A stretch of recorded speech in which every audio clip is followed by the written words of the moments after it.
Esse vídeo é um oferecimento de Foquei.com, um site com muito conteúdo gratuito para você focar na sua carreira, no seu desenvolvimento pessoal, empreendedorismo, inglês, finanças, o que você precisar. Então acessa Foquei.com e foque nos seus sonhos. Como é que entra a questão de personalidades e características individuais? A gente vai estudar, por isso que é sob medida. Cada pessoa tem uma personalidade. Cada pessoa tem um canal drive, que a gente fala. Tem um canal sensorial principal. Tem pessoas que são mais auditivas. Eu sou mais auditivo. Pessoas auditivas, elas são mais racionais. Elas se incomodam com barulho. Às vezes, barulho ali se incomoda. Você é mais auditivo também. Caralho, barulho. Então, eu como PNLista, já percebi isso. Eu fico estressado com barulho. Que você é bastante auditivo. Aí vamos supor, você é um vendedor auditivo. Você vai num cliente, vender um produto para um cliente, e ele é muito sinestésico. Tudo dele tem que sentir, tem que pegar na mão o produto. E você é auditivo, então você tem que captar. Pô, ele é mais sinestésico, eu vou ter que me soltar um pouco mais. Eu vou ter que usar expressões mais sinestésicas, como sinta isso, perceba isso. Olha que incrível. Pô, eu senti de te falar isso aqui. Eu tô entrando em rapport com uma pessoa mais sinestésica. Tem pessoa que é mais visual. Não, eu tenho que ver. Não pode ser por telefone. Eu tenho que ver o produto. Eu vejo para crer. Então, isso também é uma forma que a gente decodifica. Qual a característica daquela pessoa mais predominante para eu personalizar a minha linguagem para ela?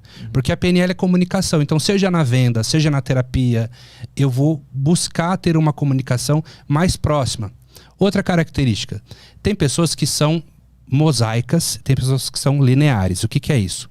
Pessoa mosaica é aquela pessoa que o raciocínio dela não é muito lógico, não tem muita sequencialidade. Ela vai contar uma história, ela conta do fim pro início, pro meio, ela abre um assunto e não fecha e vai pro outro. Conhece muita gente assim, né? Isso incomoda muito quem tem um pensamento linear. Que fala assim, não, primeiro é isso. Não, peraí, termina a história, você tava contando, pô. Eu quero o início, o meio e o fim da história. São pessoas mais auditivas. O sinestésico, geralmente, ele é mais mosaico. Ele não é porque ele faz isso por mal, é o jeito dele. Então, eu, como PNLista, eu preciso me encaixar no jeito dele para conseguir transmitir a minha informação. A minha pergunta é, essa personalidade também não é uma crença? Porque se tudo é questão de acreditar, então assim, eu sou mais introspectivo, mas eu sou porque eu acredito que eu sou ou porque existe uma configuração no meu cérebro que Ótima diz que eu pergunta. sou? Ótima pergunta. Provavelmente o seu acreditar, ele fomenta isso. Ora, hoje a gente tem muitas pessoas que acreditam que tem déficit de atenção. E não tem nenhum diagnóstico. Ouviu dizer que tem e fala que tem. Ele conta pra todo mundo, eu tenho déficit de atenção, sabe? Aí essa pessoa vai ter atenção, ela tá se programando para não ter atenção. É como até se fosse uma justificativa. Ela não dá conta de fazer uma coisa muito bem feita, ela fala assim, eu tenho déficit de atenção. Tá, mas tem mesmo? Será que tem mesmo? Ou será que você não tem uma atenção seletiva? Sabe, eu tive um cliente uma vez que dizia que tinha déficit de atenção. Eu não me concentro em nada. Eu, como PNLista, né? No que especificamente você se concentra? Falei, cara, eu jogo muito videogame. Sou campeão sul-americano do jogo tal de tal. O cara era monstro no videogame. Então, então você se concentra pra caramba.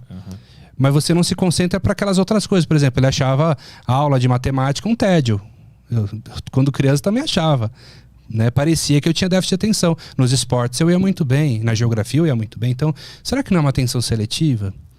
Ou se for realmente um déficit de atenção, beleza, vai medicar, provavelmente vai tomar Ritalina, vai ter acompanhamento, vai modular, vai melhorar. Mas tem muita gente acreditando, colocando na cabeça um negócio. E ela conta isso pro outro. Quando ela conta isso pro outro, ela tá se dando uma sugestão. Assim, sabe, Petri, eu tenho pânico. De vez em quando eu surto. Vai surtar mesmo. Você acredita nisso, o que você acredita é real. Hoje eu vou entrar num outro pressuposto da PNL que diz o seguinte: nós funcionamos perfeitamente. Você funciona perfeitamente de acordo com as crenças que você tem. Se você acredita que você não pode, você não pode. Se você acredita que você pode, você pode. Se você acredita que você tem crise de ansiedade, pô, você tá certo. Igual tem gente que chega no meu curso e fala assim, Lucas, não tô entendendo, todo mundo tá entrando em transe, menos eu. Eu não consigo entrar em transe. Eu falo assim, você tá certo. Você não consegue. Mas por quê? Porque você acredita que você não consegue. Eu não posso te hipnotizar se você não acredita. A hipnose não é um processo mágico que eu chego e bumba, te hipnotizo. Você precisa aceitar, acreditar. Como que as pessoas estão entrando em transe e estão fazendo aqui? Vamos modelar elas, vamos aprender. E aí, fulano, como é que você entra em transe? Ai, cara, eu solto meu corpo, imagino que eu tô derretendo, sabe? Eu fecho os olhos, eu vou sentindo. Ah, olha só, então também tem uma modelagem. Tem um passo a passo para entrar em transe. Uhum. E tem um passo a passo para não dar certo o transe. Se eu ficar preocupado, se eu ficar assim, será que eu vou perder o controle? Será que eu vou contar meus segredos? Será que eu vou entrar num lugar e não vou voltar mais? Esses mitos do transe, né? Uhum. E se eu sair do corpo? Não vai entrar. É o passo a passo para não dar certo. Uhum. Então, tipo assim, eu conseguiria passar de uma pessoa introspectiva para uma extrovertida se eu quisesse e tentasse? Você pode melhorar bastante. Você vai continuar tendo uma característica predominantemente introvertida. Não vai mudar isso. Isso é seu. Uhum.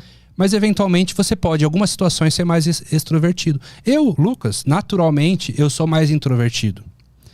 Mas por ser professor, por ser palestrante, eu acabei me desenvolvendo mais minha fala. Ora, eu já fui gago. Eu era gago na minha adolescência. Foi o que me trouxe para essa área. Eu me tratei lendo um livro de auto-hipnose, utilizando as ferramentas em mim, eu parei de gaguejar. Como é que tu encontrou isso nessa época? Cara, foi, na verdade, não sei se foi destino, se foi Deus, eu recebi um livro na época que chamava O Poder do Subconsciente, né? Como recebeu do nada no correio, de repente? Não, veio de um sebo, R$6. Ah, tá. Por isso que quando a pessoa fala, eu não tenho dinheiro pra fazer um curso. Pô, vai num sebo, compra um livro.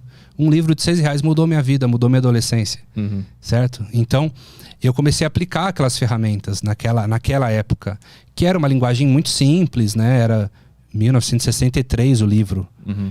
Eu tinha 15 anos de idade, né? Isso daí, 2000 e alguma coisa. E aí eu comecei a aplicar essas ferramentas em mim e depois de 1 mês e meio eu não gaguejava mais. Como é que era? Como é que tu fazia? Basicamente eram exercícios de fechar os olhos, sentar numa posição confortável, relaxar, praticar algumas visualizações de você falando perfeitamente, no caso eu falando perfeitamente, e outras onde eu declarava verbalmente a fraseologia correta para minha mente entender que eu falava super bem.